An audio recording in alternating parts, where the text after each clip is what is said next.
Hello, this is the Watchdog, and welcome back to Fun with Watches. If watches weren't fun, you'd only need one. Today we're going to review the Sanda 9021 Silicone Sadness. Let's start with the wrist check. I'm wearing a Dwayne Campbell 5041, and Grego's wearing a Bagway 8803. Grego said I need to buy him some baby shampoo. I told him I thought you were sick of being treated like a baby. He said baby shampoo doesn't burn the eyes, and he has some pretty big eyes. I said I thought you had a nicotinating flap protecting your eyes. He said normal shampoo contains a high pH and he doesn't want to inflame in the membrane. All right, let's take a look at the watch. This is a $10 watch, so you don't get a box. It's ultra affordable.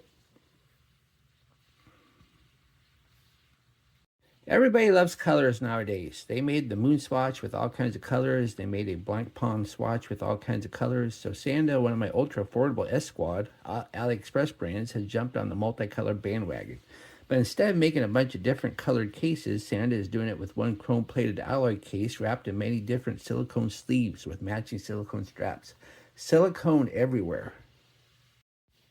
If you look at the ad for this watch, Sanda is clearly courting the younger generation with all these colors and these smartwatch style straps. There's nothing wrong with attracting the Apple Watch crowd to a more traditional watch, but underneath all of that silicone is something I think will appeal to its older generation.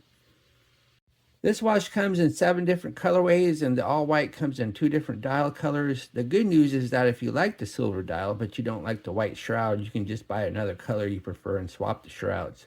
The bad news is that there is not an all blue or an all green. You can only get the blue case with the green strap. Huh? The watch is 48.5 millimeters wide. They call it a unisex watch, but I don't know. That seems to be fairly large for a lady's watch. 55 millimeters lug to lug, 11.5 millimeters thick, has a 22 millimeter lug width, and weighs 68 grams on displayed silicone strap. Now, normally this is when I talk about the bezel. Well, as you can see, the bezel is hidden by this shroud. But you can pull the shroud apart, and then you can see that there really is no bezel. It's all part of the case. And then we have the dial. The dial is a deep flat black, no sunburst effect. I like the dial. I think they did a good job with it. It's kind of fun. They have the 12, 3, 6, and 9 with different colors, and then everything else is white. But all these numbers are stylized with little things going through them, so it's kind of fun. Then on the right, it says Sanda WR 50 meters. So you do get an extra 20 meters of water resistance that you normally don't get on a watch this cheap. So that's always a plus. And then we just have stick hands, and the hands are loomed, but the loom is nothing great. This is a $10 watch, and so you're going to get $10 loom. And the second hand is not loomed. Plus, the hands are the only things loomed on this watch. There is no loom on the dial at all. And as you can see, there is no date. Now, this is normally when I talk about the crown, but as you can see, you can't see the crown. The crown is hidden by the shroud. But fortunately, the shroud is flexible enough you can just pull it, and then you can get to the crown. As you can see, the crown is a unsigned push-pull crown because you're only getting 50 meters. And fortunately, it's not a screw down because it'd be a real pain to use a screw down with this shroud covering everything.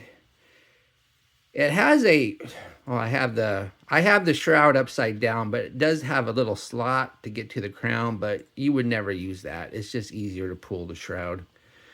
And then you can use the crown like normal. And I've had difficulties with the movement not hacking because I'm not pulling the crown hard enough. But the thing is, ever since I pulled okay, it looks like it hacked then.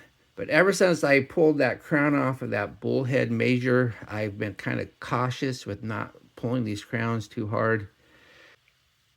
The crown action, it's a little loose.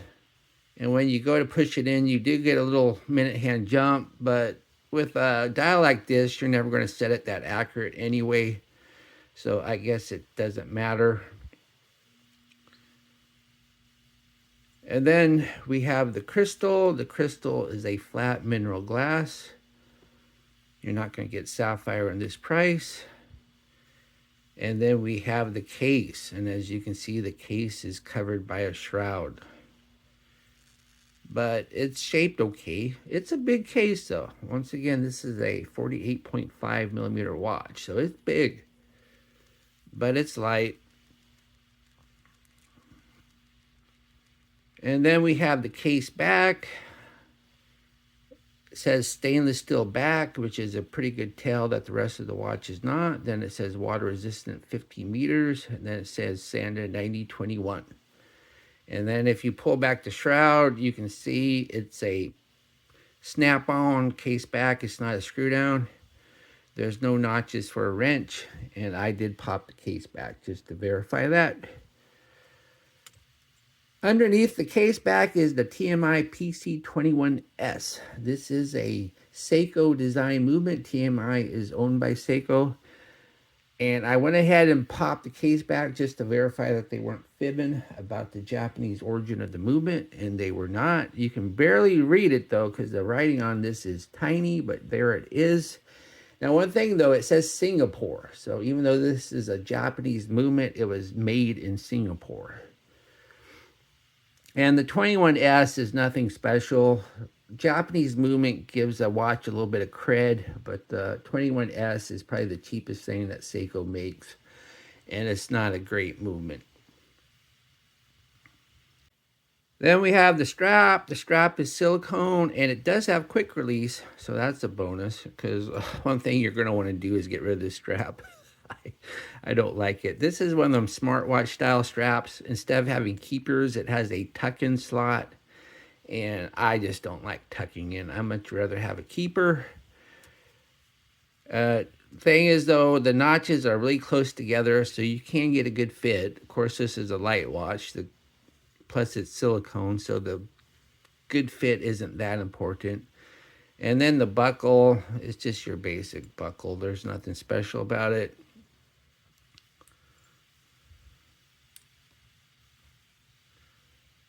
Here's the watch on my 7.5-inch wrist. It's a big watch, but it's not heavy. And the lug to lug isn't bad considering how big it is. So, but yeah, I can barely pull it off though. So if your wrist was much smaller than mine, I don't know. But then again, it's silicone, so it stretches. And so, I don't know. I think you could wear this if you had a small wrist. Just whatever your preference is. Then if you look there, I got about another inch to go out and about 1.5 inches to go in. And like I said though, I just don't like this tuck-in slot. I'd much rather have keepers. Here is the watch without the silicone sleeve on a leather strap. Doesn't that look so much better? I actually like that.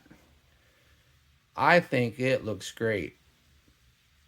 So, yeah, if I ever was to keep this watch, I would just ditch the silicone altogether and get a leather strap for it. Just a word of warning, removing the silicone sleeve, I ended up breaking it after the 4th or 5th time I did it. So, it's not very sturdy.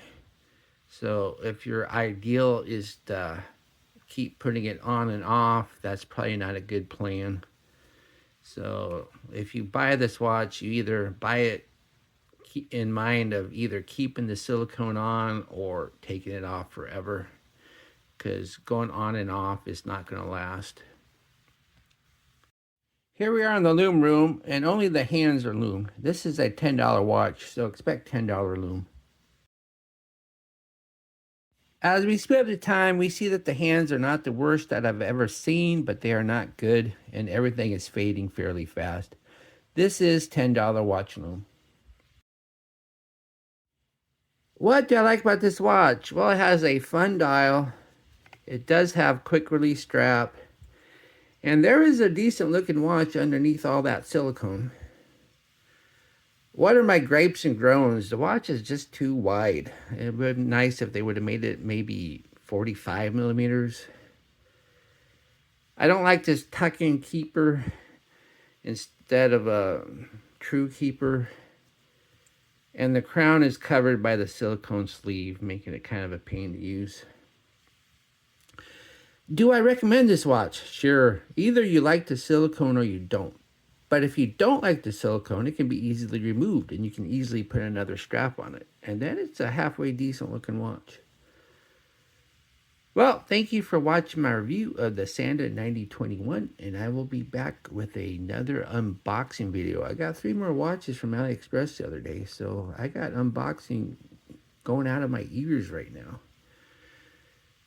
If you like this watch, I'm going to leave an affiliate link, and maybe I'll get a tiny little commission if you buy one. But it's not important. If you don't want to use my affiliate links, that's fine. That's up to you. And I don't even know if I can use an affiliate link for this one. I haven't tried yet. Some of the really cheaper ones, they don't even let you do an affiliate link. Be sure and like and subscribe to my channel. Bye.